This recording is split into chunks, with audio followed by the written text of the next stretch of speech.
Les avions sont sur le parking et les équipages se préparent pour le 32e rallye aérien Toulouse-Saint-Louis du Sénégal.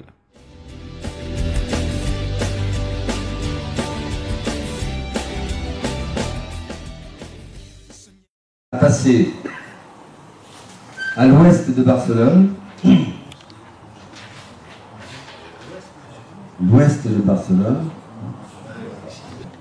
et après viser Reus et la mer, après le transit côtier. Alors, la petite difficulté, c'est qu'il y a du relief au départ, le relief est un peu moins élevé après le passage des Pyrénées, mais il y a quand même du 2000 pieds, 3000 pieds. Je parle de le après les Pyrénées, et après, bien sûr, en bord de mer, vous pouvez descendre à la mer, comme on dit, et la mer.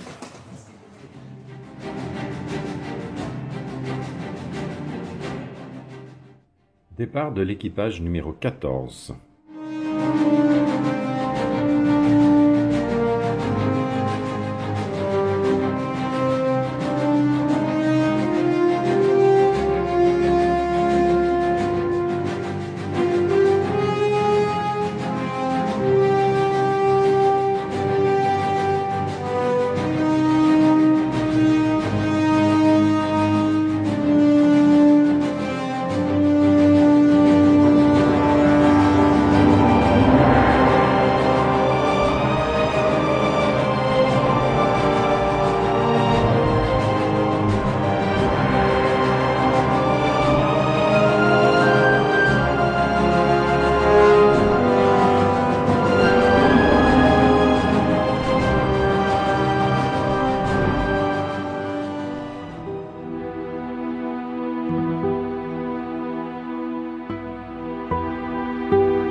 Daniel, cette journée et ce trajet Toulouse-Moujamiel, raconte un peu.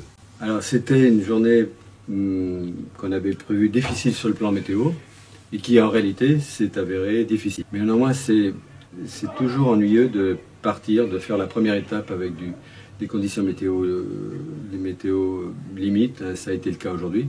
Le mauvais temps a disparu, nous avons pu reprendre notre route le long de la côte sans problème pour arriver à Moujamiel dans de bonnes conditions. Aujourd'hui, tous les avions sont arrivés à Moujamiel?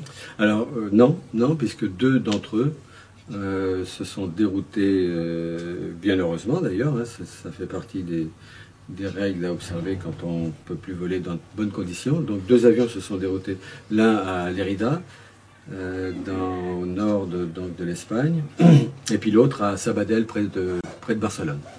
Merci Daniel.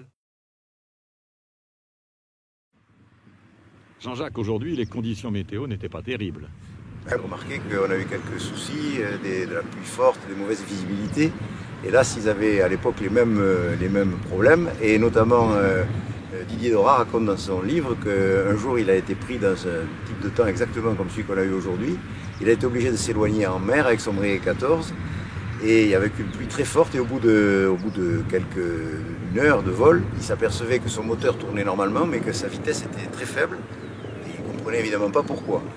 Et puis ils ont rejoint la côte, ils se sont posés sur une plage du côté de Sagunto, où nous sommes passés, au nord de Valence. Et là, il a constaté, une fois que le moteur a été arrêté, que son hélice avait été rongée par la pluie. À l'époque, les hélices n'étaient pas blindées. Et c'est depuis cette époque que le bord d'attaque des hélices est blindé. Naturellement, l'hélice ayant été endommagée, le profil de la pale avait été modifié et le rendement de l'hélice était devenu médiocre.